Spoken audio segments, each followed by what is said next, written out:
কানাডায় ওয়ার্ক পারমিটের মেয়াদ শেষ হওয়ার কারণে অনুবন্ধিত বা অবৈধ অভিবাসীদের সংখ্যা নাটকীয়ভাবে বেড়ে যাওয়ার আশঙ্কা করা হচ্ছে। এই পরিস্থিতির শিকার হতে যাওয়া ব্যক্তিদের প্রায় অর্ধেকই ভারতীয় নাগরিক।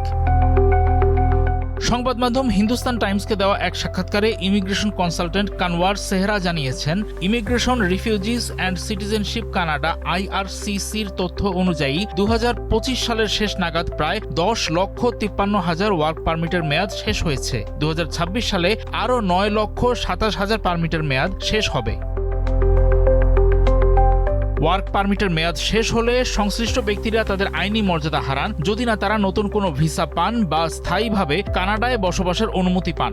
তিনি উল্লেখ করেন, বর্তমানে সরকারি কড়াকড়ির কারণে অস্থায়ী কর্মী এবং আন্তর্জাতিক শিক্ষার্থীদের জন্য এখন এই প্রক্রিয়াগুলো অনেক বেশি কঠিন হয়ে পড়েছে।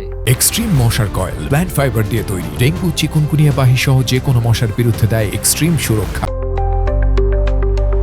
কানাডায় এর আগে কখনো এত বিপুল সংখ্যক মানুষের আইনি মর্যাদা হারানোর মতো পরিস্থিতি দেখা যায়নি। রিপোর্ট অনুযায়ী 2026 সালের প্রথম 3 মাসেই প্রায় 3,15,000 পারমিটের মেয়াদ শেষ হবে। এটি ইমিগ্রেশন ব্যবস্থায় একটি বড় জট তৈরি করবে। 2025 সালের শেষ প্রান্তিকে সংখ্যাটি ছিল 2,91,000-এরও বেশি।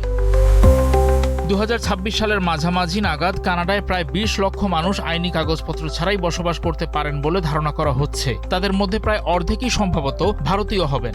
এর পাশাপাশি হাজার হাজার শিক্ষার্থীর পারমিটের মেয়াদও শেষ হবে। অনেক রাজনৈতিক আশ্রয় বা অ্যাসাইলাম আবেদনও প্রত্যাখ্যান করা হতে পারে। অনিবন্ধিত মানুষের সংখ্যা বৃদ্ধির প্রভাব গ্রেটার টরন্টো অঞ্চলের ব্র্যাম্পটন এবং ক্যালেডনের মতো এলাকায় সামাজিক সমস্যা হিসেবে দেখা দিচ্ছে। অভিযোগ উঠেছে যে বিভিন্ন বনাঞ্চলে তাঁবু খাটিয়ে ছোট ছোট বস্তি গড়ে উঠেছে, সেখানে কাগজপত্রহীন মানুষেরা বসবাস করছেন। আগামী 2 বছরে কানাডায় যে পরিমাণ অনিবন্ধিত অভিবাসী দেখা যাবে তা হতে পারে নজিরবিহীন। সরকারের নতুন পদক্ষেপগুলো অস্থায়ী বাসিন্দাদের, বিশেষ করে ভারতীয় নাগরিকদের জন্য পরিস্থিতি আরও জটিল করে তুলতে পারে।